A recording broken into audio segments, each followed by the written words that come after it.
Hello, everyone. My name is Austin Belzer. Welcome back to the Austin B Media Pod. Today, we're going to be talking about Ryan Coogler's latest film, Sinners, which is set in 1932 Louisiana as brothers Smoke and Stack arrive to open their own juke joint. We'll start with some non-spoiler impressions, and then, I'll give you a warning before we go into some spoiler-filled territory for those who haven't seen the film and want to remain clueless about some of the things that transpire in this movie. But anyways, my guest today is none other than five-time guest Alise Chaffins.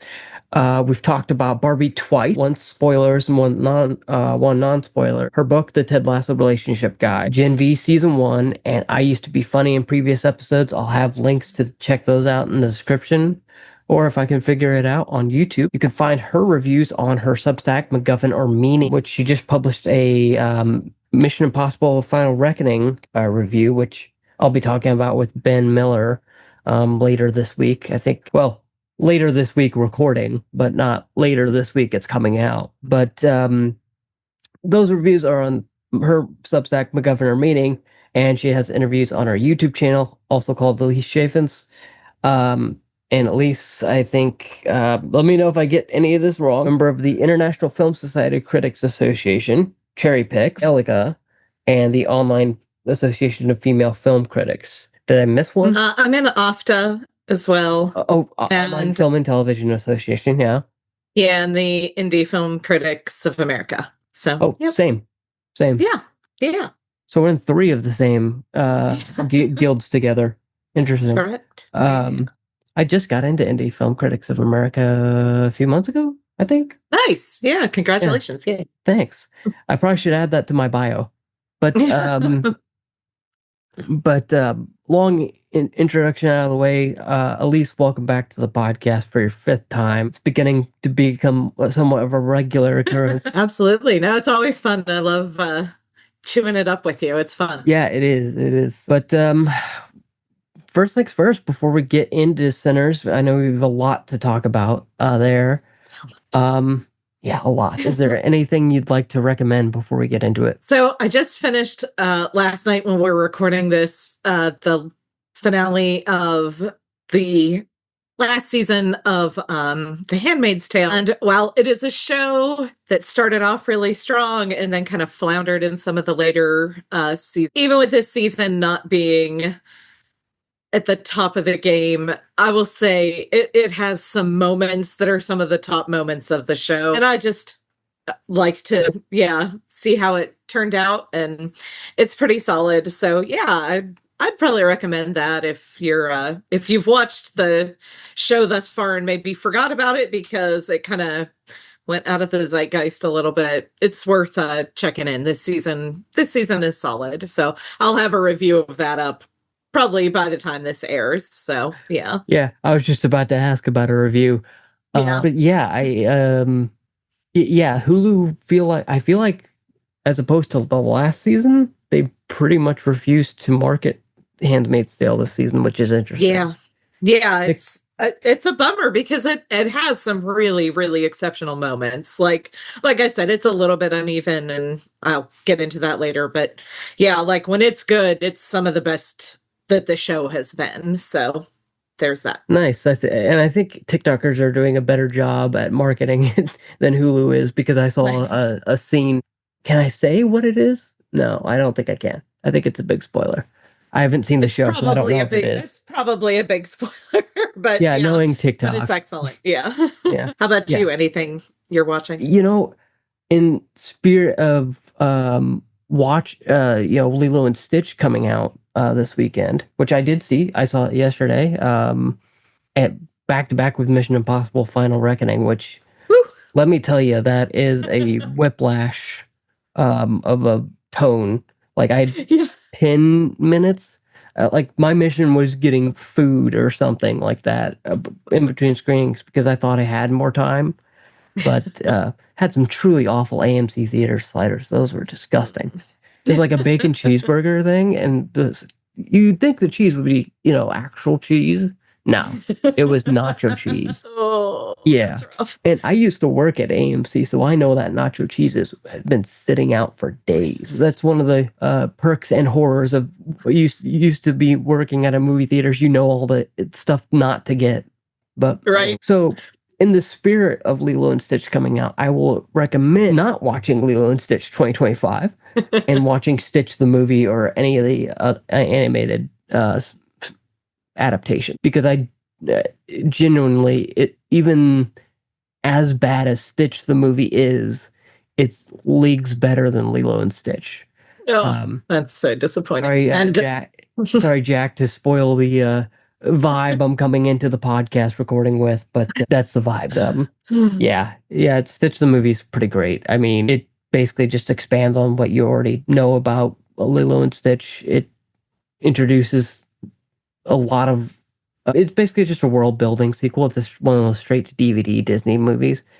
I just found out it was rated 20% on Rotten Tomatoes when it came out, and I do not agree with that. I think at least a 40%. Like, right on. I'd have to see the average score on that, because I'm like, there's no way it's that bad. I mean, it's bad, but not that bad. So that's my recommendation, because I don't want to repeat my recommendation from last week, which is Last of Us Part 2 remastered, since Last of Us Season 2 just wrapped up. Right. Otherwise, that would have been my recommendation. But especially given how the finale ends.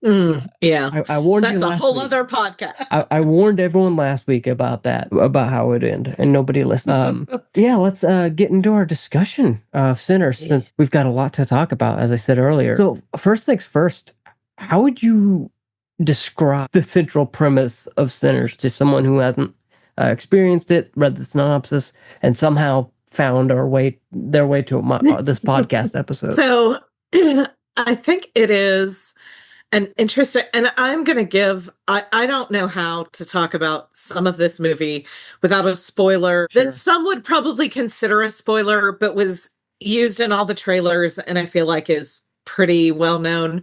So if you want to go in super, super blind, I'm going to give one spoiler that kind of exists since before the movie came out, which is that this is a vampire movie. And what I think is interesting about this movie, and kind of the way I have thought about it, is that this is a movie that is about assimilation, but through the lens of vampiric lore. And I think it is just so cleverly done. So in a excuse me, in kind of a elevator pitch kind of way, that's what I would say, is using vampiric lore. This is a movie about assimilation, and I think it's brilliant. Interesting. I would come at it from a different angle. I kind of took it as using mythology to tell a story about America at that time, because man, we're really gonna have a short non-spoiler section, I think, because they how much can I say without spoiling the movie? Not much. I mean, it is 1932 Louisiana, so make of that what you will. Draw your own inferences of what was happening there. But they go into this whole mythology part of it, is weaving those two together, which is kind of, I think, the basis where these two brothers, like I said in the beginning, are trying to open their juke joint. So you've got that part of Americanism in it, Americana, rather. And then you've got, well, as you said, vampires, and the two kind of, and this is kind of my overall thoughts wrapped into one, is the two don't mesh very well. I don't think. See, I think they mesh incredibly well, but we'll talk about that. Yeah. And that's kind of my role, I think, in this podcast, is to be the contrarian, to be, oh, I thought this was a masterpiece of cinema, and I'm like, well, but yeah, there's just some things, the meshing didn't work for me, but I mean, I guess that kind of brings me rapidly towards my next question. What were your feelings walking out of the movie theater? What was your first thoughts? I mean, elation. I loved this movie. This was, so I am, generally speaking, a pretty generous critic. I will tend to rate things, I would say generous. I don't love to give negative reviews because I know how Same. hard people work. And like, so it's just rare for me to give like a negative review. I will, but I'm not saying I won't, but like it has to be pretty bad. But I am also very, very, very sparse with like 5-star reviews. I don't give 5 stars very often. And this was an immediate 5-star for me. I loved this movie. I went to see it 3 times in theaters, and I don't like to go re-see movie. That's not generally something I do because I watch so many movies. I'm always like, what's the next thing I have to do? What's the next TV show? What's the next movie? Whatever piece of media. So rewatching a thing is pretty rare for me, especially a new thing. Like I'm rarely going to do that. So to like go see a movie 3 times in the span of like 2 weeks is incredibly rare for me and speaks to how much I just absolutely love this movie. Yeah, and I think I'm pretty the other side of the coin because of course I am a little bit more strict on things where like if I see something that's wrong, air quotes there for the listener, is that starts to eat at me. If something I was like, I wish this happened, and it just kind of eats at me. I think I ended up at like this movie. I don't know if I know at times it knows what it wants, if that makes sense, without spoiling things. I think on one hand, it wants to be this super highbrow view of assimilation in the 1930s in the South, and then it just takes a hard right turn and kind of forgets all about that. And especially in the last half, and especially in the last scene, which I'm sure we'll get to as soon as we discuss spoilers. But I guess I'll say it now. If you're wanting to see this movie, don't leave until the lights come up. I've fought a bunch of, well, not fought. I'm not fighting in a movie theater. I saw a bunch of people leaving, and there's this post-credit scene that really kind of neatly wraps up the movie that I like half of my theater missed out on because they just wanted to get out of there. Yeah, no, I like seated. stopped people on like second viewings. Like my second, third viewing, I stopped people around me from leaving because it's not just like a nice little add-on at the end. It's like essential to the movie. Yeah, so definitely stay through. If like I know it's coming to like video on demand here at the beginning of June, like June 3rd.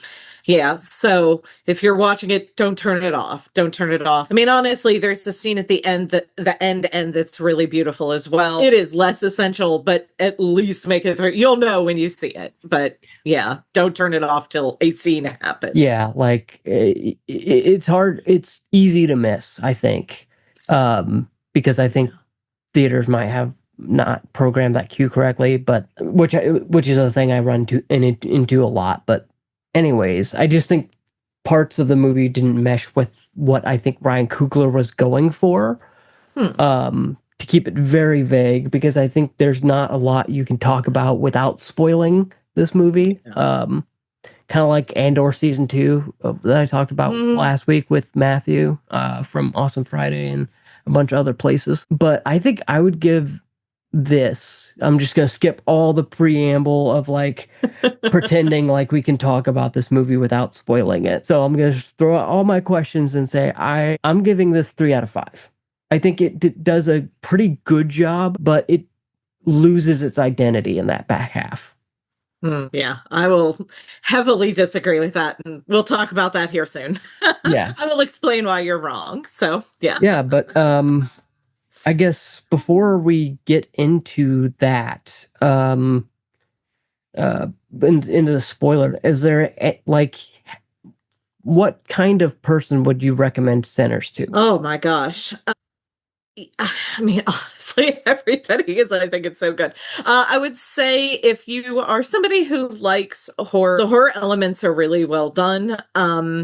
I think you might, it takes a while to get to it. So be prepared for that. Like there's a lot of movie before it gets to that. But when it gets to it, it's really solid. If you are somebody who has an interest in like 1930s Jim Crow and kind of what that looked like, I think that's an interesting thing, like the way he talks about that. And I will say, if you are anybody who cares about like music and music history, it is essential watching for you. That to me is the group. And I think it's part of why it resonated so incredibly strongly with me. But if you love music, and especially like care about music history and kind of like the wider how we got from one place to another, you must watch this movie. Yeah, I'd agree with that. I'd recommend it to just about anybody, just to kind of experience it. I think it's a wild swing, right? It's a fusion I don't think we've seen in a long time. At least certainly not this decade. El Conde, but that was kind of international, so I'm like, okay, it's just going to be weird in places anyway. Not saying that all international films are weird. It's just you make a movie about a vampire that's also a dictator, that's also like shot in black and white, but taking place in kind of modern day, and that's going to be weird.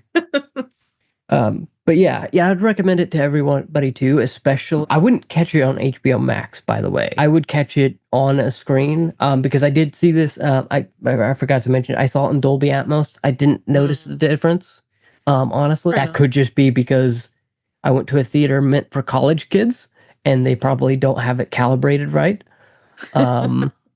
But yeah, thankfully it wasn't much more money. It was like $9 total per ticket. Good. So I was like, okay, $9, okay. But yeah, I think sound is a essential part of this movie, especially a certain scene that I'm sure we'll talk about. But yeah, I'd recommend it to everyone, because this is going to be one of the times where I'm going to fight back and say you do not have a good enough sound system for this movie. Your AirPods aren't going to be capture it. I mean, I know I love my AirPods, but there's not going to, the height that's going to be required is not going to match up. Even if you buy like a $2,000 speaker system. See this in theaters if you can, because I think even though I missed out on what you watched, I think you watched it in IMAX. And I did not, unfortunately. Okay. I have only seen it in digital, regular, no special anything screens. I hoped to see it in IMAX because I know Coogler really played with like aspect on it like quite a bit. And I would love to see that. I'm hoping someday it gets even just to the like IMAX theater. I'm hoping they get a re-release there, because I would love to see it in that format. You know, you just talked about IMAX, and let me tell you something. I went to a IMAX theater the other day for Mission Impossible. We saw it in IMAX. IMAX with laser. Right on. It was huge. That screen was huge. Even though I know I have an actual real IMAX theater near us, nice. Their show times are horrendous. Like, they don't start till like noon, and it's like, okay, I want to watch a movie earlier than noon, especially on a marathon. But that was pretty close. That IMAX theater was pretty close. The one in the, well, I won't say where it is because then people can track me down. But yeah, they're getting pretty good. I need people to stop like being like all IMAX is bad. I think if you can do IMAX with laser, which is what I did for Mission Impossible, that was pretty good. That was pretty good.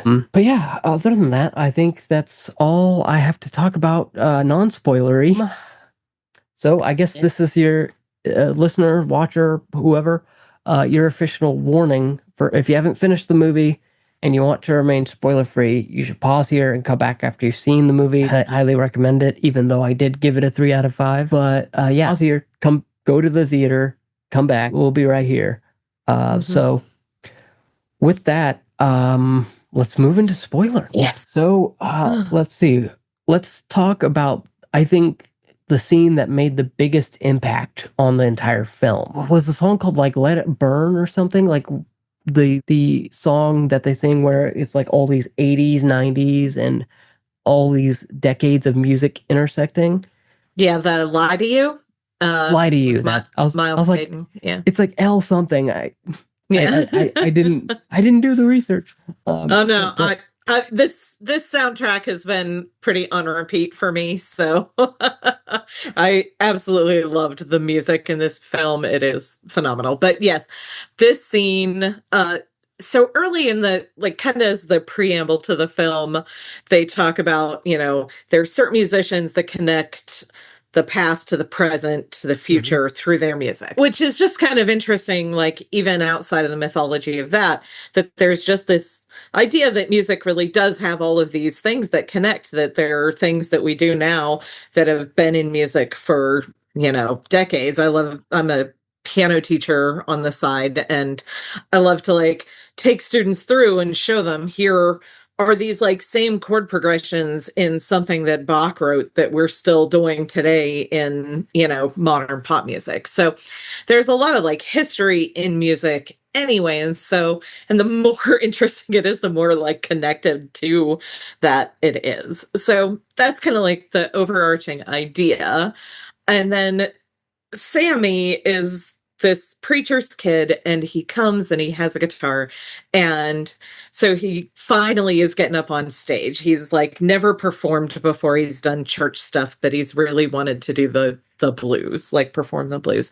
And he gets up and he sings a song, Lied to You, which is where basically he's just telling his dad, I love you, but what I want to do is this music instead. And yeah, in the scene, so he starts playing, he starts singing, and you see all of these people and they're dancing. And then all of a sudden you see this like very traditional, like African dance kind of thing happening. And then it kind of pans over and you see this like hip hop kind of thing happening. And then it goes, and it is this incredible, like, move through like the history of music in like Black spaces. And it is one of the most visually and sonically impressive things I've seen in a movie in ages. Like, to me, that is the scene. It is stunning in every regard. And it's the one where I want to see it in IMAX. I know there's a point where the roof kind of like burns off, and I know he like heavily expands the ratio there to like the full screen, and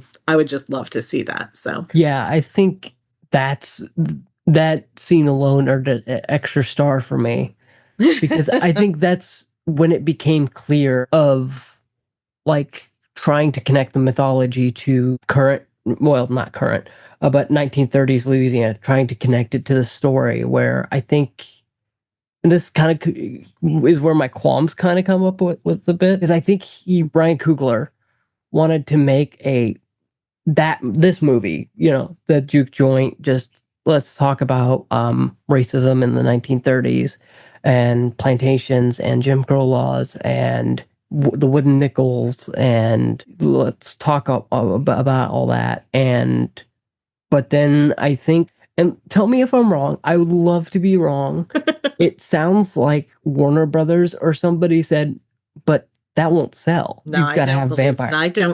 I think this was all Coogler, especially given that he has the rights coming back to him, that he owns this movie. And here's what I will say is, and why I think you're wrong on this, is Remick in particular, as this, vampire, one of the big things of like vampirism is this hive mind kind of thing. And Remick, through the film, we see his like wedding ring, and he says very overtly, I need your music to connect to my ancestors.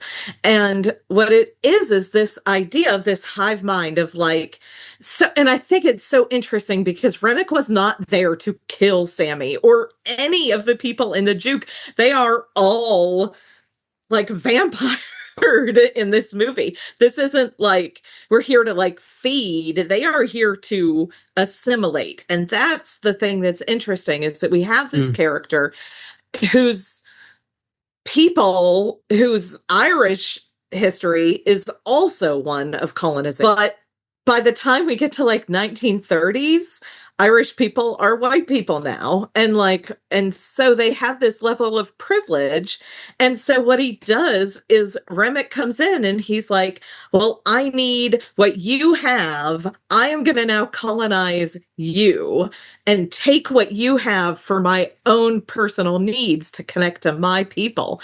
And that's why I think like using vampirism is so interesting because like rather than just having the clan come in and shoot them up and it's just this big like white versus black kind of thing, it takes away that idea of like the verses and the hatred and the like more overt racism that we would associate with like Jim Crow era and puts it into this like-minded group of people who also experienced like a racism and oppression and everything, but who then once they get theirs are like, cool, what I want is what you have and I'm going to take it by way of like not allowing you to do your own thing. I'm taking it for mine. And I thought that is just one of the most brilliant like things, not of like racism precisely, but of like colonization and of this idea of assimilation, of taking somebody else's culture, of taking something and being like, I'm going to appropriate that for my use. And I just thought it was brilliant. And I think using vampires to do that is cool in just a filmic way, and you get attention to it, but also using the lore in that way is just stunning to me. So yeah, I could talk about this so much. I love this movie. Yeah, I think that's a good way to look at it. I think I just hadn't maybe considered that. But as you were talking, I was thinking of a specific moment that happens late in the movie where Sammy is praying. He's reciting specifically the Lord's Prayer, which I'm going to bring a bit of my Irish heritage into this. That was a smart moment, I think. That was a moment where it really grabbed me, the movie. It's like, yeah, of course, the Irish Remick. I keep thinking of the studio, so I keep trying not to say Remick, but yeah, Remick. He knows it because Irish people were brought up Protestant, right? And well, before Great Britain was like, your stuff is ours now. But that's a topic for another podcast that I could talk for quite a while on. But yeah, I think that's a good point to make because I think until then, or until practically right now, I hadn't thought of it that way. I just thought, oh, well, of course he knows because they have not the same background, because obviously not.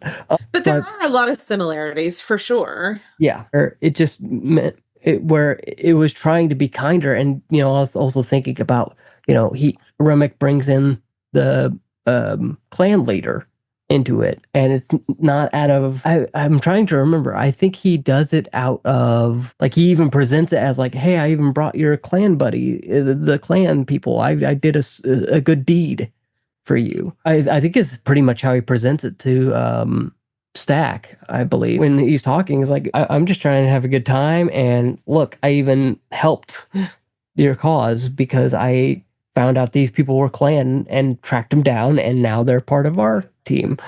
Right. Fellowship and love. Yeah. Yeah, fellowship and love. Poor cornbread. Poor cornbread.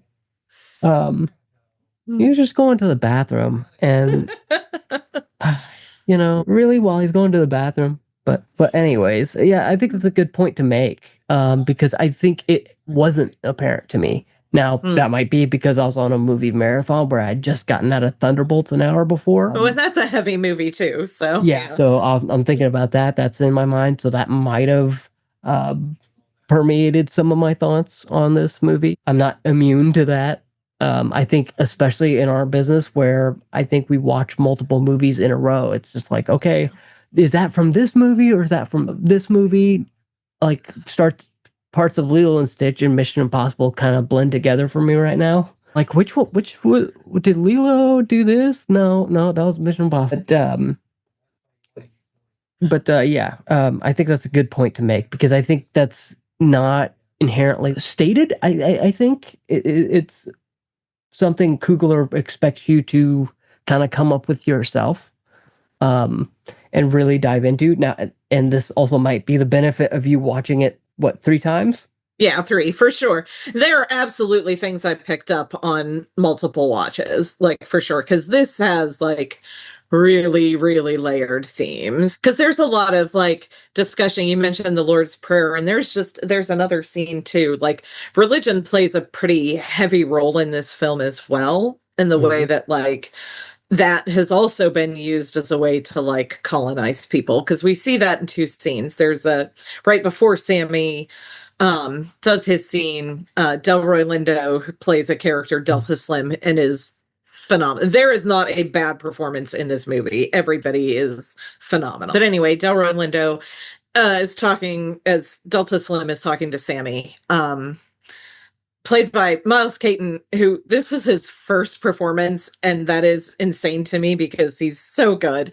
Anyway, but yeah, he talks as well about like these, you know, we've worked in this music, and we've had this religion kind of put on us, but nevertheless, like this music that we have, this is truly ours. And Remick kind of says the same thing, like, you know, they made my people say the Lord's Prayer, but there's still a level of comfort for me, but this is not mine. And I think it kind of does that as well. So like that was something I didn't necessarily pick up on in a first viewing that like kind of became more apparent the more I watched it. But yeah, it's a layered film. Coogler does not like hold back on exploring some different themes. So I guess let's go fast forward to the theme. You know, we're already talking about the vampire. So I guess let's dive deeper into the title, Sinners. Because you brought up that, you know, there are 2 types of sinning in this movie, and religion is very much a part of it. We open the movie with Miles Caton's character, Sammy, scars, like claw marks across his face. He's holding the guitar and is traveling to his dad's, we don't know it at the time, church, his dad's church on the plantation. And that's also how we end the movie. So I guess let's talk about the meaning of the title. Like, what types of sinning is in this movie? Yeah, I mean, I think that's kind of interesting is like the whole thing is that, you know, I mean, all of these people, well, the music in particular, and that's why to me this is like such a movie that musicians in particular need to see. That there are these like good kinds and bad kinds. I mean, that's kind of how his dad frames it, is like you're going to go and take this similar kind of music, you know, this gospel, but you're going to twist it a little bit into the blues, even though they have a lot of the same roots and everything. You know, this one is the sinner and this one is not. And I think it just does this interesting way of, yeah, just kind of like examining that, you know, like the ways that we see who the sinners are to some degree. And then, yeah, I mean, I don't know that Coogler ever does a movie that doesn't talk about blackness and whiteness. And that's just what he does. And he does it really exceptionally well and in interesting ways. And I think, yeah, there's a certain amount. And I don't necessarily think that it's white people are sinners so much as like the idea of like colonization and appropriation are the sins. And yeah, like anybody who's trying to do that is going to be the sinner. And so I think it's an interesting, like, broad title. Yeah. And, you know, while you're saying that, I'm always thinking, I'm thinking like of the 10 Commandments, right? So I'm going to get real pretend theologian hat on. I think in every scenario of this movie, at least 9 of the 10 Commandments are broken. You know, there's adultery, there's oh gosh, I don't know why I'm forgetting the 10 Commandments, but literally at every turn, those are broken. And I think that's my interpretation of the sinning is, oh, hey, you know, Miles Caton Carey is committing adultery. Smoke is committing adultery. They're committing violence against one another. They're cursing, you know, God's name and all these things. And I think that's an aspect of it, obviously going into the religiosity of it all. But there's also, you know, I do think, to echo your sentiment, it isn't so much about white versus black, because I think a far inferior version of this movie exists where that is the case. Is like, oh, this Irish guy is only infecting the white people, and there could even be a moment where he's like, oh, that blood tastes nasty or something like that, and Right. or Or you something. skip the vamps altogether and you just have it be the clan coming in, to thwart the, black exclusive juke. So Yeah. Yeah, and maybe that would be better, but also would be boring. yeah. But so let's go back to characters. Like which character I think did you find most compelling and thematically rich, and why? Oh my gosh. Give me just a second here. Yep, Sorry. I will be right with you. I've got no to worries. check this. Is it No, Wunmi Masako? Masaku, is that how you say her name? sure. I don't know. I hate to screw it up. Okay, I'm gonna answer now. So I really, really loved Annie, played by, I believe her name is Wunmi Masako. But anyway, who also played one of the agents in whatever Loki. Anyway, Mm-mm. yeah. But I Oh, loved her. Yeah. the estranged wife. Yeah, Okay. exactly. Yeah.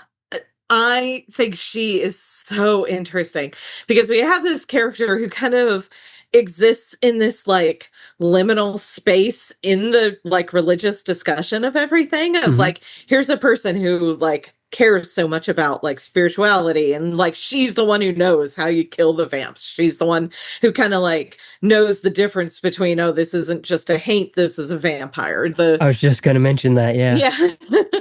I just think she is so interesting. I love the relationship that she has with Smoke. It's so good and so beautiful. Um I love like the final scene with her and their baby and it's just beautiful. But I just think she is a really interesting character. Yeah, she's probably my favorite.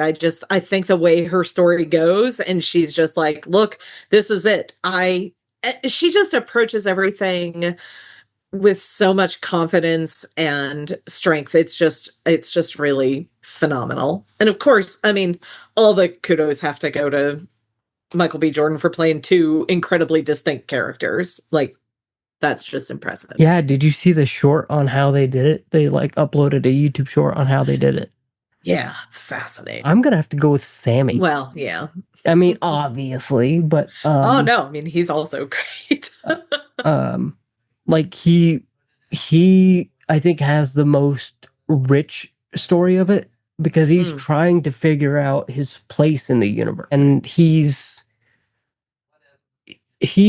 probably the best adaptation of what I think is a prototypical protagonist that you read about in theater class. Is that he's trying to like at first he just wants to play music, right? But then it morphs over the course of the movie. It's okay, now he's played his music.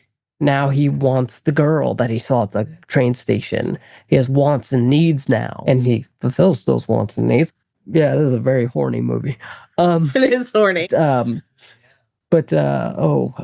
then from there he just wants to almost be like Smoke and Stack. It didn't go to I believe Chicago is where they Smoke and Stack ran off from, stealing what was it, Italian wine and Irish beer. Yeah, Irish beer. Yeah. Yeah. And gosh, he's just so complex. I think that's why I like him. I've said it multiple times on this podcast. I'm a sucker for a complex character. Like, to use another movie I watched that day, Thunderbolts. I think that's why I really connect with Bucky in that movie, because he's kind of pushed off to the side, and in this one he's kind of given more of a role. I'll just say that. I just realized I can't spoil anything until I talk about it on a podcast. But yeah. I love. I'm a sucker for stories that allow you to think about, should I really be rooting for this character? Yeah. And not in the way of like, oh, he's maybe bad or he's maybe good, but in a way that it makes sense, that they're human that way, that they make mistakes. Like, I think Sammy says at one point to Stack, like, you better shoot me right here then, right here now, because I'm gonna go to Chicago. And Stack just bulls up on him and is like, Yeah, smoke. You're That's yeah. smoke. I get the two. Stack's the happy one, Smoke's the intense one. Whoever the soldier version was. I wish, and I'll say that was one thing I wish was clearer, because I did get the names mixed up constantly. I was like, okay, well, this guy smokes, so I guess he's Smoke. And it's like, nope, he's the other one. It's like, okay, well, okay. But, um, but he says, you just gave me a direct order. I'm a soldier. You just gave me an order. And it's like, okay, this is something that I don't know, I can really latch on to, and I think would be rewarded on reviewings, rewatches. Yeah. So, Warner Brothers, if you're out there, send me a copy. It is. Yeah, it definitely does have, like, there is benefit to watching it more than once. Like I said, there are a lot of themes. There's just a lot that happens in this movie, and multiple watches do, like, help engage with that a little bit. So, and I guess on that note, like, going toward the plot, since we're already talking about it, like, is there anything in this movie, like twists and turns specifically, that kind of surprised you? I mean, obviously there are surprises in this movie, but I'd just like to hear about them. Yeah, to me, like, honestly and truly, the only part of this movie that didn't super work, I think it still mostly does, but if I had any complaint about this movie, it's when the clan shows up in the morning. It felt a little bit contrived to me. Yeah. Like, I understand the point. My guess the point is they're all going to die one way or the other. You're not getting out of this movie, like, unscathed. I felt like, I mean, yeah, I like seeing Michael B. Jordan out there with his Tommy gun. That's fun. But, like, in slow-mo. Yeah, exactly. Like, it's awesome. But, like, also it was the only part of the movie that felt a little bit jarring and like I said, contrived, because, like, why did they wait until the morning to come? I wasn't, like, super in with that, but past that, like, I felt like I can see why people were frustrated that the vampiristic aspect of it was spoiled ahead of time in the trailer. I don't feel like that ruined the movie by any stretch for me. Like, knowing that, but I could see how that would be, like, an awesome reveal. And it really, I mean, genuinely, this movie is an hour of setup before anything happens. I think it does it really well. I think I cared about the, like, character. So when they turn or killed or whatever, like, it matters. I cared about that. But past that, like, yeah, the clan just, so I could see why people liked that, like, would have liked to have seen that held off, but I didn't feel like it ruined anything. Past that, I don't know. It's just, that dance scene is just, it just lives in my brain now. It's one of my favorite things ever. Yeah, I would say I have a similar qualm there, because I'm like, the movie's basically already over, and it almost feels like it exists as a contrivance to kill both characters, to make sure everyone's dead except for Sammy at the end. And it's like, okay, but, like, I feel like it would have made more sense, but perhaps would also be too convenient, maybe, is if the clan showed up at the grand opening. That might have been too contrived, but at least it would make more sense than the guy who sold them the juke joint waiting until the following day. Because I don't feel like it would take that long. You know what I mean? Like, I don't feel like it. I feel like that's like maybe a 12-hour conversation. Maybe. Like, hey, let's get my guys together. That's like max 12 hours. 24. I don't know about that. Yeah.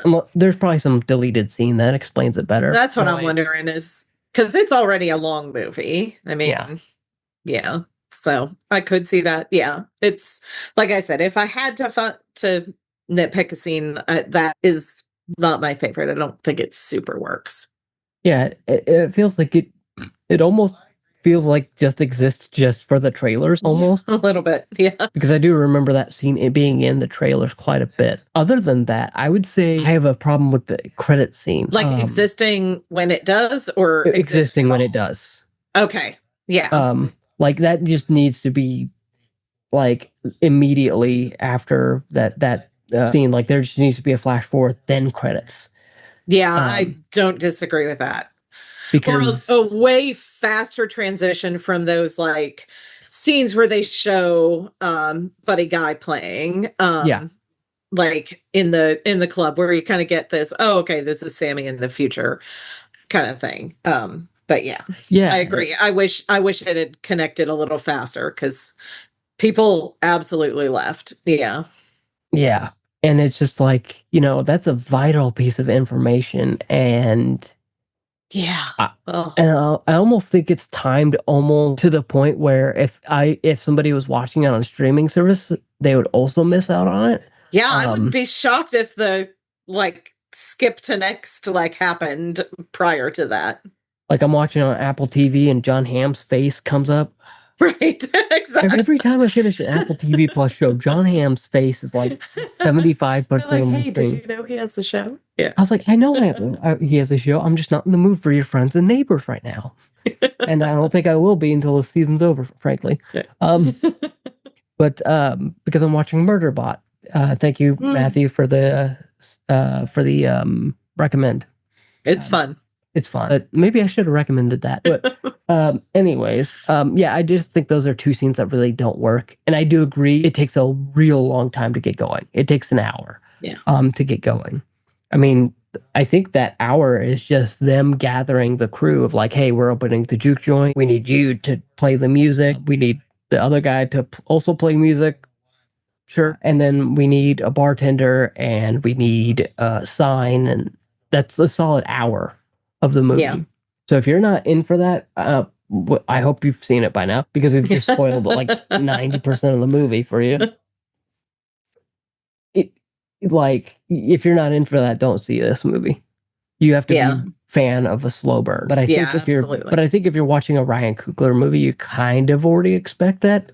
And I think that kind of comes into one of the questions I had for the non-spoiler. What Cooglerisms exist in this that you really liked or disliked? Yeah, I mean, like, I love the way he develops characters. I think he cares about character development more than spectacle. And he cares about spectacle too. I mean, this film has that.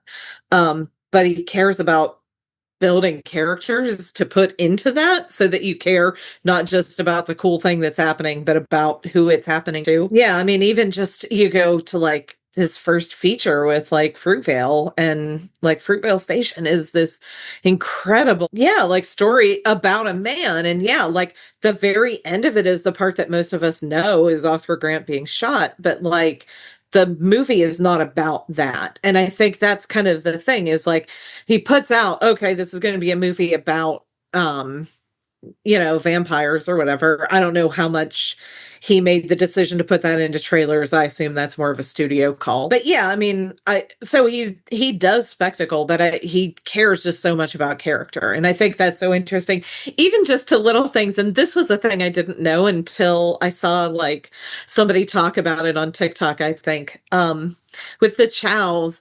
It's interesting because Chinese people were in this weird space where they could like they were like not full-fledged anything, and they served in this middle space of like being able to serve the Black community and the white community. And so you have her husband, and I can't remember the character's name, but you have him at his store that's on one side of the street that's serving the Black community, and then Grace walks across the street and goes to this all white same store, so just a convenience store, like a grocery store.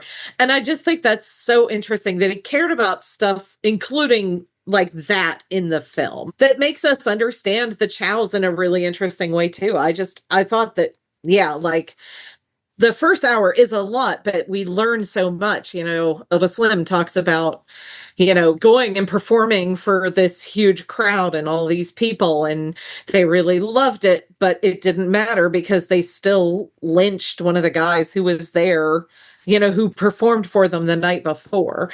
And I think it's just interesting because we understand who these characters are and what their history is. Yeah, in just such a profound way. I just think it's really brilliant. And hearing you talk about that, the transition between stores makes me realize I don't know if my brain was turned on during this movie, because I did not catch that it was an all white store and all black store. Yeah. I guess I needed coffee. That's the thing I didn't see until I watched the movie, wrote my own review, and then watched every single thing I could find about the movie. So, yeah, because I was really fascinated by it. I try not to consume a lot before I write my own thoughts down. But as soon as I did that, I watched everything I could before I saw it again. And so that was something somebody else had mentioned, because I had no idea about that history at all. And so it was just really, but it was fascinating. I watched it the second, or maybe it was even the third time.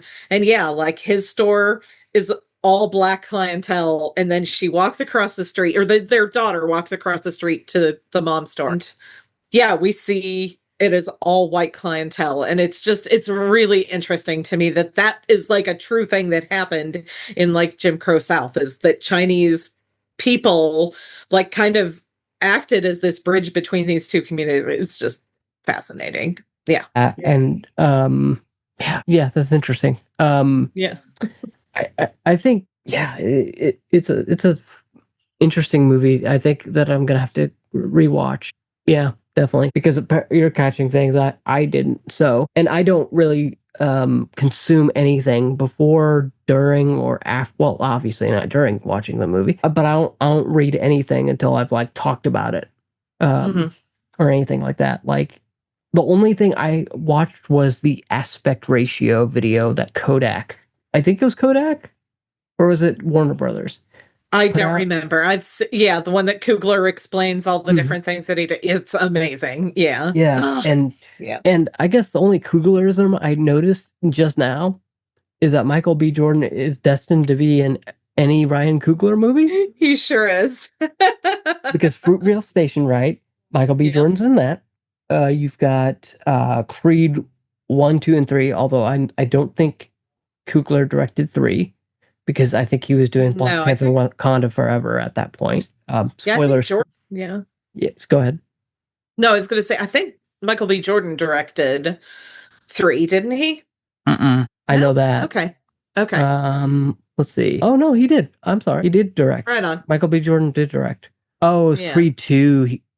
So I guess he only directed Creed 1. I thought he directed both of them. But no, it's Creed 2 that Stephen Caple Jr. directed. Okay. Right. Anyways, but yeah, I think that's the big Cooglerism I noticed, is Michael B. Jordan seems to be the through line. So whatever Coogler makes next, that you can bet Michael B. Jordan is there some way, shape, or form.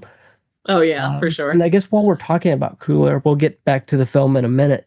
I promise. Is this Ryan Coogler's blank check movie? I mean, I don't know. Maybe. He certainly fought very hard for this movie. So I don't know if I would call it a blank check because of, maybe, I don't know. He's just somebody who doesn't miss. So in my mind, I think he is, one of the best directors out there right now. And we're talking about somebody who can do something really small and artsy, like a Fruitvale, and something as big as a Marvel Black Panther, and he and then a legacy. I just think he's so impressive, because here's somebody who does this, real small biopic, and then does this huge, one of the highest grossing Marvel films, and then he does, Creed, and he reinvigorates this old franchise in this new way that's so impressive. I just, and then comes out and does this and has one of them not just critically acclaimed or audience acclaimed, but financially successful original movie in a time where people say they want original movies but do not support them financially, but they did for this one. So yeah. So I mean, if anyone's owed a blank check movie where they can just do whatever they want, yeah, but I I don't know. I know that he said that I think one of the most interesting things is that with this film in particular, the rights revert to him in 25 years. And he said that was like, again, just part of like the overall theme of the movie, of this like film where other people are owning parts of you and whatever. And he just wanted to have full ownership of this movie. I think that's really cool and somewhat rare. I mean, not a lot of people get that. So Can we talk about that for a bit? yeah. Yeah, so the reception to that whole deal I thought was weird, right? Because I get Variety and THR emails, deadline emails, and all three of them, all the trades were like, "Oh, this is the deal that destroys Hollywood," because he wants rights to his movie. Their whole point was like studios love a back catalog that they can just endlessly license to a streamer. Like now, why that would matter to Warner Brothers of all people, who has their own streaming service, I don't know. Shelve of fully made movies, but whatever, it's fine. I mean, that would be the only thing I could think of, right? It's like that's the only part where I'm like, okay, well, now it can't be scrapped at all, because by law the rights have to go to him because they made this deal. But I don't know, what did you think of that whole reception thing? Yeah, I mean, just like generally speaking, like I know like when the film came out, its opening weekend was like 90 million. It did well again for a film that's like this weird cross genre kind of thing. So I will say, I mean, in that regard, it is strange. Like it's this like art, I don't want to say artsy movie exactly, but it kind of is. I mean, to some degree. It is. And then but also like a pretty straightforward horror movie and also an issues movie, I guess. And you have all of these kind of things, and it still did 90 million. Like, that's a pretty good opening weekend. And I think it did 50 its opening weekend. It had $90 million budget. That's what it was. Yeah. But it got all of this. Well, it had the best opening weekend of all the movies that came out this week, but like with a big asterisk kind of thing. And like, there's just, I find that interesting. Like, the level of concern about this film making its budget back in its opening weekend was wild, particularly for a movie that had I saw it was like a 6% drop over the course of the first to second weekend, which is in a movie is doing well if it drops like 40%. If it's like sub 50, it's like this movie held so well. To drop 6% is just bonkers. Like, how is that not the biggest story? Yeah, like the amount of headlines I read that was like Thunderbolt eats Sinner's lunch, and then you read into the actual article, and it's like, oh, Sinners did remarkably well at the box office this week. I was like, what are we doing? Yeah.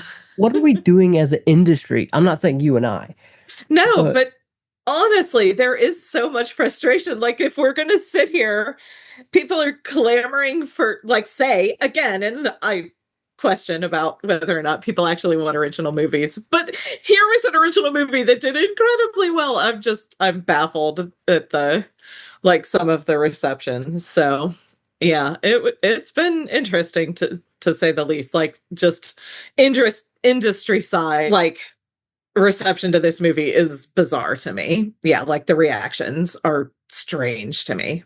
Yeah, because you compare it with Lilo and Stitch this week as of recording, and they're writing all positive things. In fact, Variety even wrote an article 5 reasons why Lilo and Stitch is blowing up Memorial Day box office or something like that. And I'm like, okay, so you're writing all these positive articles about this licensed IP that's 20 years old, 19.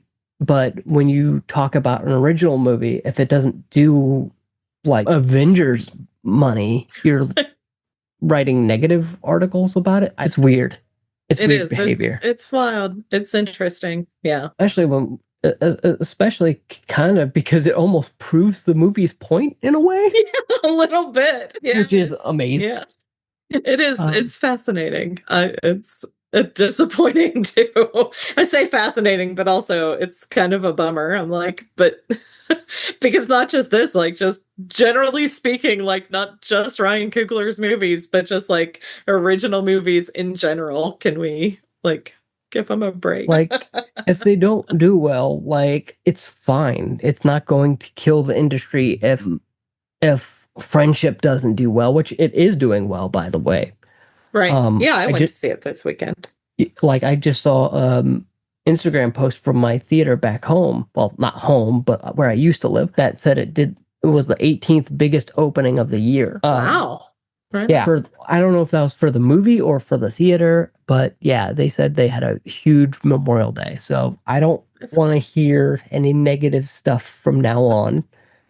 Well, and like particularly for a director who at this point has some like all hits under his belt. I mean, we're talking about somebody who has had only a cinema score. So you're not even talking about somebody who's like this critic darling, but audiences are kind of on him. Like this is somebody who is universally loved. All of his movies are critically and like commercially successful. That is rare.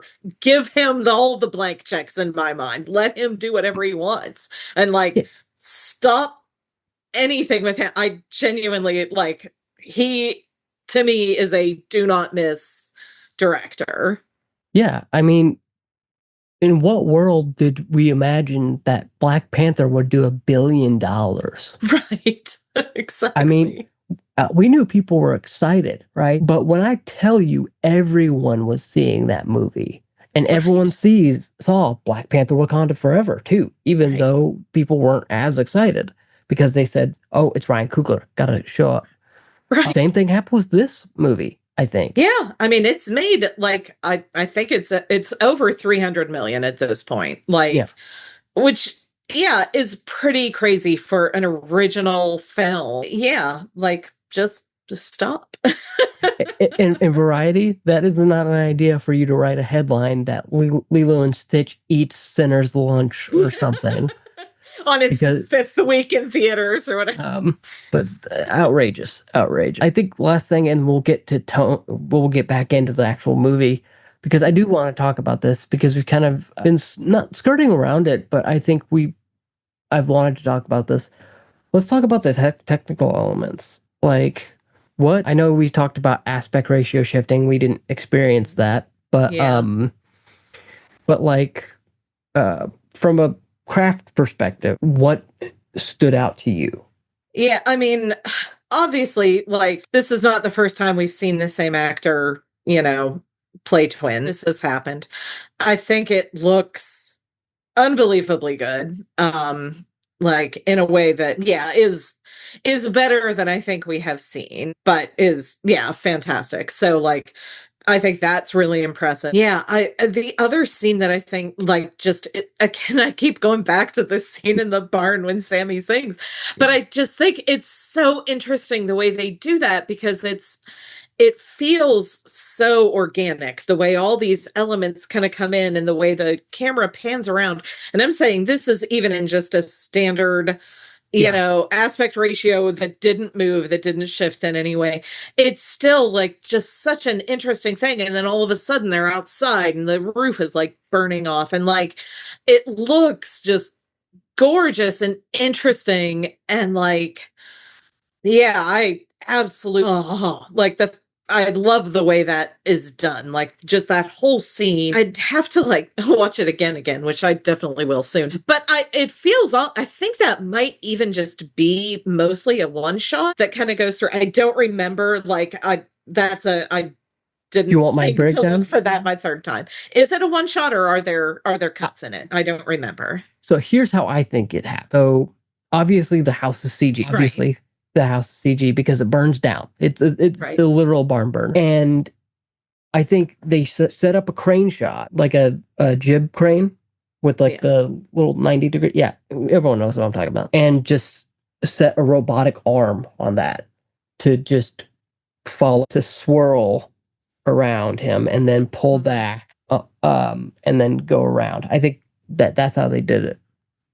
Like it was a controlled movement, like they programmed it in, because you're seeing a lot of DJI robotic arms being shot nowadays, even in Marvel movies. You're seeing a lot of robotic armies. Now, that's what I think it is. Probably is just like a programmed 360 view. Could be wrong, but I think that's what happened. That's what it felt like to me, and I was kind of wishing that's where the Atmos sound kicked in.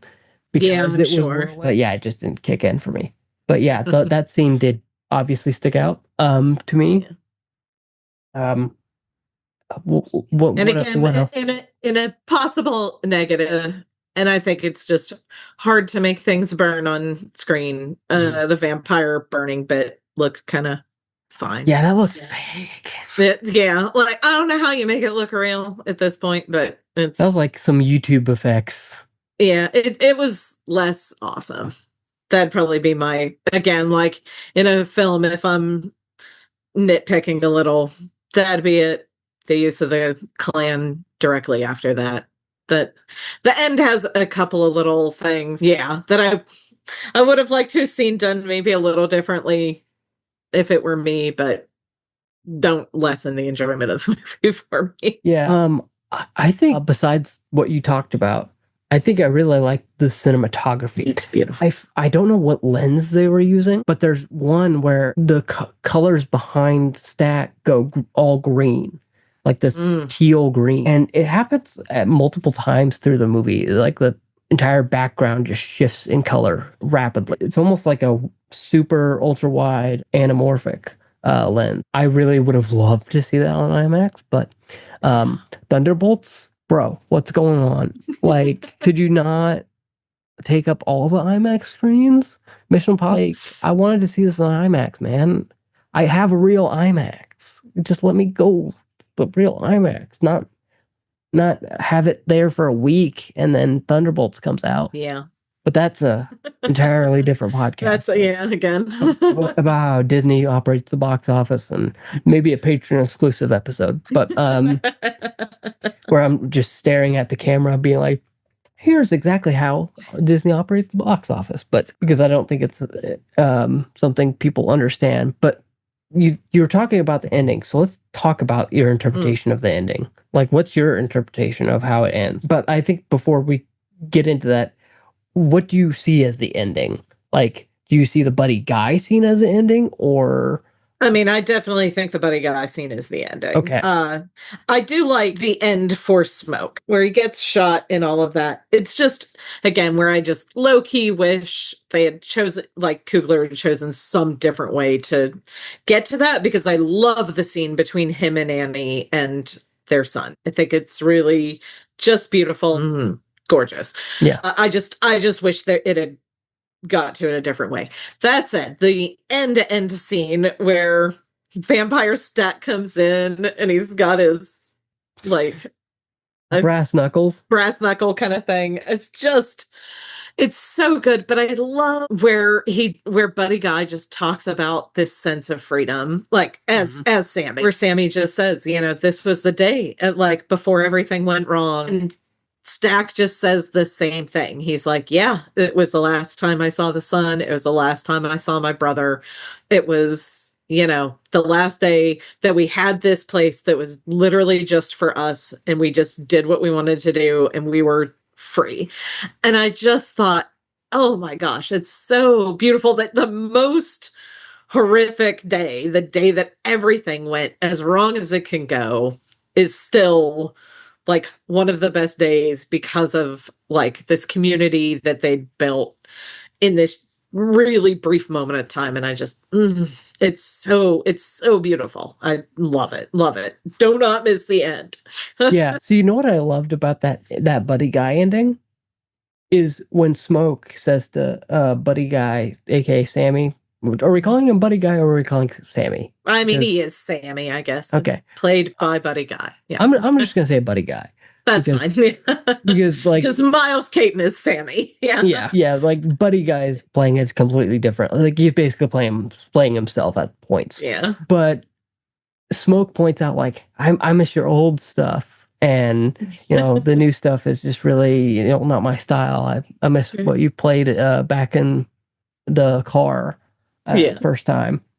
And I just thought that was a super smart line of like a commentary on modern music, because I've heard people say that about some of my favorite artists. Like, oh, I loved your old stuff. The new stuff is just, ugh. And it's also kind of a commentary on how I think the movie is talking about assimilation, like you said, where it's, he's kind of assimilated to what's popular and not the blues. It's kind of more electrified, non-Hendrix, not what he wants to play, essentially. I thought that was super smart. And I guess as for my thoughts on the ending number one, as I'll call it, I think here's how I would redo that ending, because that wouldn't rely on a second ending. You're right.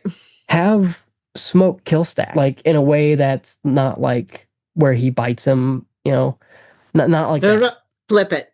Stack is the one who's a vampire. Ooh, okay. Yeah, Stack is the vampire. Smoke is... Yeah. No, that's okay. I'm just like, yeah. Yeah, so like have Stack kill Smoke. Right. Yeah. Okay. I got that right. It, like by impaling him or something like that, showing that like ultimate act of brotherly love that the real Stack, right? Stack is the vampire. Yeah, that the real Stack pre-vampire is still in there. Okay. That his brother is still in there. That he wants to save him from the hell he's going to live for the next millennium. Because, I mean, it really is kind of a prison at the end of that movie. Is like Stack says, I haven't seen the sun, and he loved the sun before. And man, Josh Allen, if you're watching this, I'm sorry. Dude, but yeah. Maybe that's your motivation to win a Super Bowl. Okay. Because of this movie. Anyways, jokes aside. Yeah, I just think I would rework that ending to, have that brotherly love be the thing that, kills Smoke. Yeah, Smoke. Rather than just have that guy show back up. I feel like it would have been smarter for them not to show back up, to it be a subverted expectation, rather than just, oh, hey, the thing that we think was going to happen happened. Cool. Oh, see, I did not see, I don't know, like in terms of that, I think Smoke has to die, but I don't think Smoke should die as a vampire. Like, so Smoke being shot, Smoke being shot by the clan, like, that felt like the only reason to do it. And like, but I kind of love that, like, Stack wasn't able to kill his brother. I think that kind of works. Like, I understand what you're saying, like, in this idea, but like, I kind of love that he was like, no, I was the one person he couldn't kill, but then he dies anyway. And Smoke couldn't kill Stack either. He couldn't, like, end his life as a vampire. So like the two of them were unable to like do this. I just thought, it's just really, it was interesting. I don't know. And like the other thing too is that like, and again, like Stack tries to go in to bite Smoke, to kill him, to like make him a vampire like him. And all through the film, Smoke wears this amulet kind of thing that Annie gave him. And as you see Stack go in to bite Smoke, there's this little bit of aura. So there's almost this like idea that maybe this thing that she has given him is acting as this protection against him being killed by his brother, like turned into a vampire. So I thought that was interesting. But yeah, like, I don't know. All I know is that the last scene with Stack in the thing, I kind of love that. I love that he still exists. And I also love that he like agreed not to kill Sammy. And again, he offers him vampirism as kind of this like out, like, oh, you're almost dead. I can fix that for you. We can take care of it. You can come with us. You can play forever. You never have to stop. You can do this forever. But it almost comes with that like, I like your old stuff. I like the real, that electric. I don't like that as much. I like the real. And I think there is a little bit of also the commentary of like, it's not going to stay the same. Things are going to move. They're going to change. And like, that isn't necessarily, I think if Stack had like vampired Sammy, there'd have been this, you do what I want now kind of thing that is missed. And I kind of like that. I don't know. Again, it's just, this is a layered up movie. So I think there are a lot of ways to see it, but that was one of the things that kind of struck me too. And it'd go back to something Delta Slims said about like, they like our music, but they don't like who plays it. Right. They don't like us. Yeah. And I think at that moment, it's like, he's not really offering him the choice he wants. Really. I mean, we've seen like old artists be trotted around. Do you really want that? Right. Yeah. Where they're like singing very raspy and you're just like, oh, I think I'll listen to the CD at home. Thanks. But yeah, I think that's a good, but since we're already kind of talking about death, were there any like deaths that had a impact on the message of the film for you? I mean, I think because of the end, I think Stack's, turn to vampirism is interesting. And I love, Annie gets bit and then Smoke comes and saves her by killing her. And she's like, I'll see you soon. And I thought that was really beautiful too. Again, of this character who just knows who she is and she knows what she wants. And she's like, not afraid to die. And I think that is just really, really interesting in the like larger sense of the movie is just, like that's not, I would rather be me than be a part of this hive mind thing. That's not what I want. She just really didn't like Irish music. She's like, I listened to it. I listened to that record and I don't like it.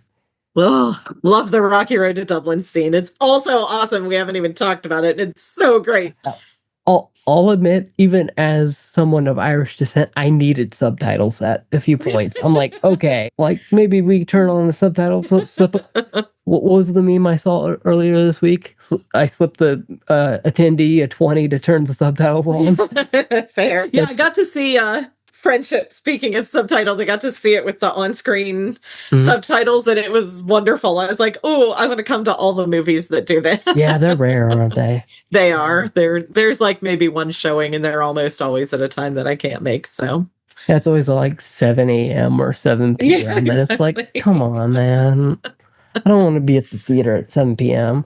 unless it's like Thursday night, opening night. But like, do we want to talk about like the themes of like the vampiric lore or anything like that? Yeah, I mean, like I said, that to me, the biggest thing there was just that hive mind and the desire to take what they have so he can, and it's not even like the worst reason, he wants to see his family again. That's a, reasonable human desire that we have. And I think that's what, to me, made this such a smart movie, is that the villain, I mean, he's gonna turn you into a vampire. Like, that's happening.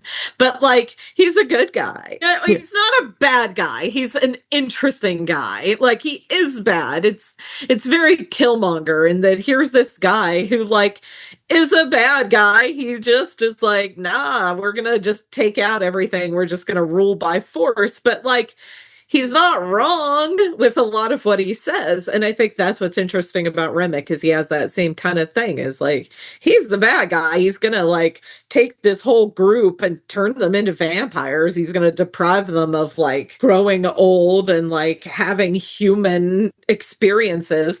But like, so bad. But his reasons for doing it aren't like horrible. He sees this group, he talks about, here's this group that is discriminated against on, skin color, where he does the thing, oh, we're going to talk about skin color, like that kind of thing. Mm-hmm. And so you have this character, who like recognizes these people have been through the same kind of situation I've been through. but his motives aren't as pure as they seem. And I think Yeah. that it's just, I really love that about it. And like using him, particularly as a vampire, to like take that is an interesting choice. And yeah, I really thought that was a clever way to talk about something that I don't think, gets, I don't think that aspect gets talked about in, like I said, like social commentary movies. I don't think we talk a lot about like colonization and appropriation terribly much. It just tends to be in this real black, white, like racism kind of thing. And I think this takes a more nuanced and interesting view than just that. Like that exists, but I think he deals with it in a more interesting way. Yeah, and I think the film tries to eschew those comparisons by having, for lack of a better term, an Asian American person in the juke joint and raise all those questions about like, oh, she's white. What is she doing here? Well, and you have, Haley Steinfeld, here's a very white passing black woman. Yeah. I think that's like, we haven't even talked about Haley Steinfeld and her character. Yeah. I mean, my goodness, there's a whole other, situation. Like, what a fascinating story. Like, she has as well. I think Mary's story is also just really interesting. So, like, don't be here. It might not be safe for you. You've fully, again, assimilated into this white life. You coming back here puts you at risk. I think that's an interesting thing too. And by the way, all the things they say about Little Rock, true. As somebody who lives in Arkansas, yeah. Although although it's turning now, but I'm sure in the 1930s it was a little worse. But yeah, especially because that's around, I might be confusing Arkansas geography, but yeah, you get further into Northwest Arkansas, you really see it. But yeah, I think he's not somebody who thinks he's wrong. Yeah. That Coogler wants to think that Remick is wrong. He's going about it the wrong way. And I think the smartest thing the movie did with this was say, yeah, I get it. You don't want to be part of this because of your own hangups, but like I want to offer you eternal life, which is another part of the whole sinning part of it. Yeah. He basically offers the apple of Eden to them. I think he even is eating an apple in one scene. No, yeah, I believe so. I think maybe when Mary comes out to talk to him and he's like, I can sense this hurting. Yeah. And they do kill a snake. Anyways, not Remick, but Smoke and Stack. But interesting. I'm gonna have to rewatch this, but to look at the biblical implications. But he thinks he's offering them this bright future. But what the smartest thing the movie does is show cornbread. Mm-hmm. He's got half of his face ripped off, and very much is not talking like cornbread. Like in probably the most hilarious scene of the movie, and intentionally so. I don't think it's one of those parts where the movie's like, no, don't laugh at this. It's it very much wants you to laugh when he's like, hey, I just came here for my money, just let me in. Yeah. What do you mean you got to be let in? You came back and forth throughout this whole thing the whole night. Why do you need permission now? I just want to be polite. Everybody's nice and polite to everybody else. The community. Yeah. But yeah, I think the smartest thing is showing those flaws in Remick's thing is like, Cornbread's face is torn half off, and they've got I really like how the eyes were done. Me too. Like how they were just kind of pinprick color eyes. Yeah, have you seen Coogler? He talked about how he kind of styled that off of Puss in Boot. Okay. The death character in that film, he was like, no, that was what I was looking for, were those like eyes that exist but aren't like some kind of bright red kind of thing. Yeah, it's this more subtle kind of thing. But yeah, he talks about that he was really inspired by death in Puss in Boots in particular, which I thought was really interesting. Yeah, I think I ran past that interview. I was like, oh, Marcus read, I don't want to see that until I see the movie, and then just never came back to it. But but yeah, like, and the whole Irish jig scene, you know, what was the name? River Down to Dublin, or Rocky Road? Rocky Road to Dublin. Yeah. Rocky Road to Dublin. Like, this isn't something these people would be singing. But because Remick is Irish and it is now a community, air quotes, now everyone's singing an Irish jig outside instead of the blues. Which is another, you know, assimilation thing that happened. And yeah, I just thought that was well done. I might have to rewatch it, and maybe this will come up to a 4. It will. Well, you heard it here first. My review will be 4 out of 5. But yeah, and I guess on that note, like, you know, we keep talking about the social commentary in this movie. How effective do you think it was? I think it is effective. I think he does this really interesting, and I think this is just true, generally speaking, again, of Coogler. I think he does not do like satire. He's not somebody out there like a Boots Riley doing a Sorry to Bother You kind of movie, which I love. I mean, that's one of my another just favorite interesting movie about like the same kind of similar theme. So watch that if you haven't seen it. I also highly recommend Sorry to Bother You. Lakeith Stanfield is amazing.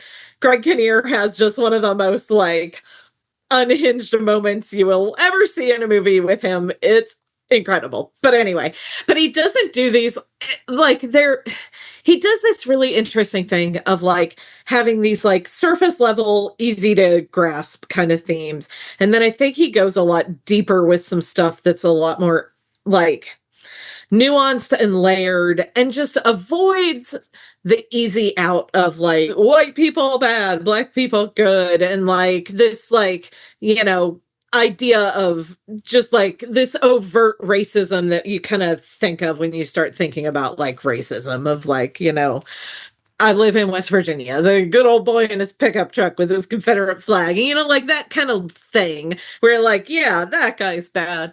And like, he does these like characters who are just so much more interesting and like nuanced. He has plenty of that like surface level, like social commentary for sure. Like there's plenty of that. I mean, it's set in, you know, Mississippi, Jim Crow, Mississippi. Like this is like, like this isn't like any of that. You know, we have the sharecroppers, we have, you know, these kind of things. But I think he likes to go deeper. And that is part of why I liked to see this a couple of times, is like some of those deeper themes can start to like really come up, and it can be a little bit easier to see. So like in terms of like effective, I think it becomes more effective the more you watch it. And I think that's true of most of his movies. I think just generally speaking, Coogler does this really, really well done thing of taking like complicated themes and kind of like layering them into the movie so that the more history you understand. Like I said, I mean, there was history I learned after this movie that I didn't know that he included in it. And he doesn't like he calls attention to it, but he doesn't. And I think that's just really the sign of like a really, you know, profound filmmaker. I think he's just, like, I don't know. He is a filmmaker that for me is just a always see. Like whatever he does, I'm going to watch it because he's proven he's got a couple of buys for me of like, he can put out a pretty terrible movie. I don't think he will, but if he did, I'm not going to stop watching him because he's got enough under his belt of like pretty genius movies that he gets a watch for me. Now, Coogler, if you're listening to this, don't go direct DC Swamp Thing or anything like that. I don't know. Maybe he'd make it really cool. I don't know. Like, I'd be interested. I'll watch it. he might make a good Solomon Grundy movie if he wanted to go back into like comic books, because that's actually richly rooted in Louisiana. Ooh, but yeah, I think to echo your sentiments, I think he does introduce these nuances that says that, you know, you talk about, I think, highlighting certain things like, hey, pay attention to this. Right. To give you like little moments of like, hey, if you want to learn more, maybe do your own research. Like in Black Panther, there's a moment where they're talking about, stolen artifacts. That's a moment where it's like, hey, here's a little highlighter moment. If you want to go research, do some research. Yeah. And he's just like, Yeah, hey. and I think the same thing with like the slaves jumping off the ship is not necessarily a story that everybody knows, but like here it is. Like he says it real matter of factly. And like I said, so it's like very plainly laid out. Like we see somebody in one store, there's a very distinct go across the street. But because I didn't realize that was a thing, like I didn't even pay attention to it, like it didn't click for me.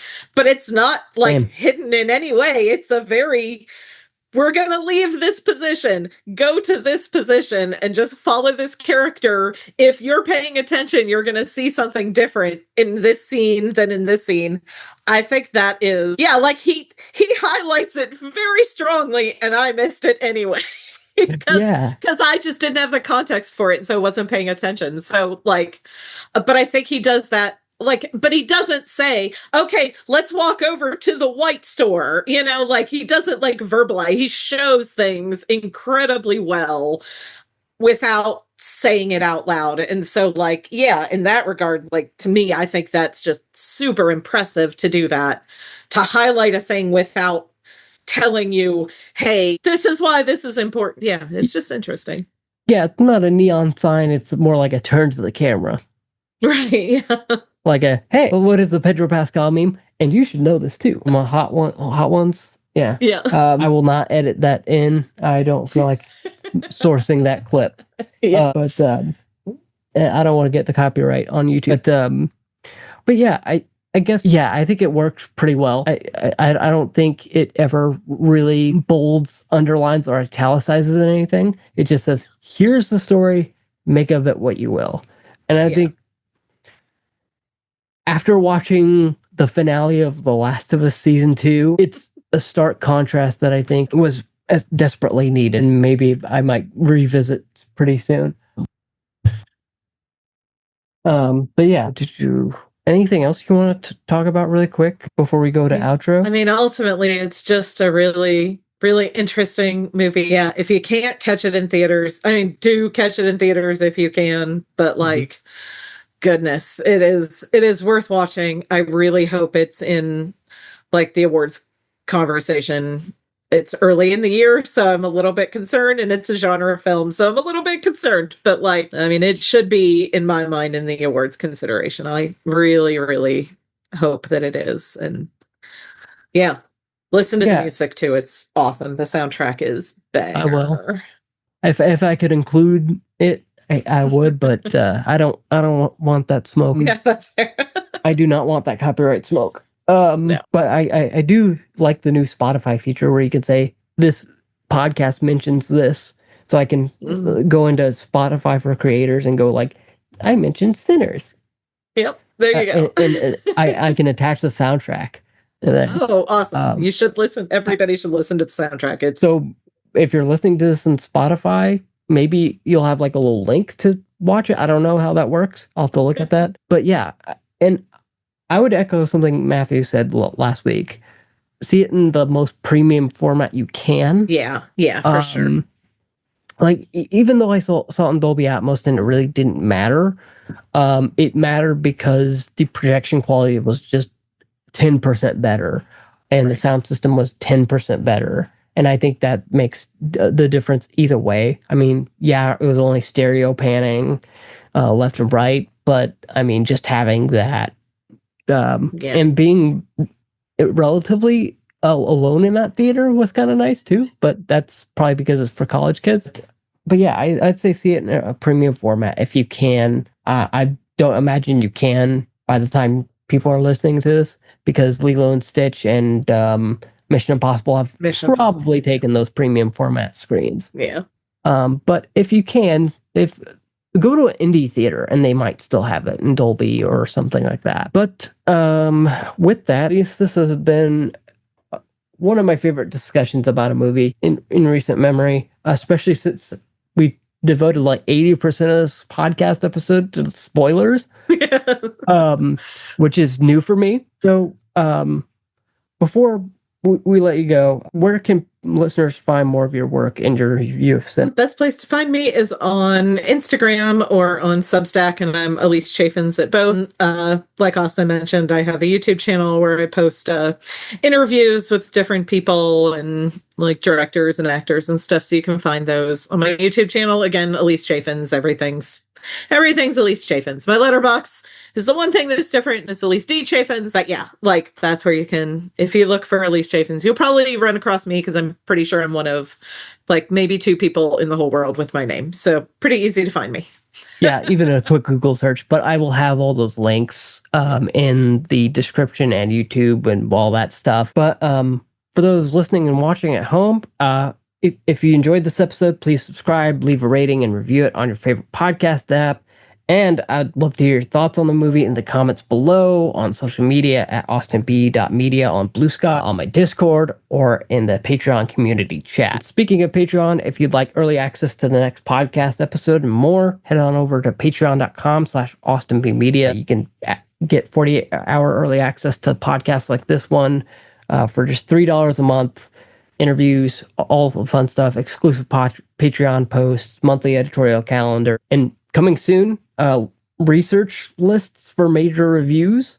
You get exclusive access to that. And then the $10 tier gets a monthly behind the curtains posts, uncut podcast episodes like this one, exclusive podcast episodes. I'm going to be talking with me, myself, and I about The Last of Us Season 2 now that the season's wrapped up, and access to a monthly film club that I'm starting up here pretty soon. And then right now, if you're listening and you're not a patron, to celebrate a fantastic new update to Patreon's iOS app that makes it easier to support creators like me, I'm running a special promotion from now until May 31st, where you can get 30% off your first month or year of your membership by entering the code AppleTax. I think you can also just do it during the checkout process without doing that. But if that doesn't work, try entering the code AppleTax or something like that. But with that long outro out of the way, I have been your host, Austin Belzer. And until next time.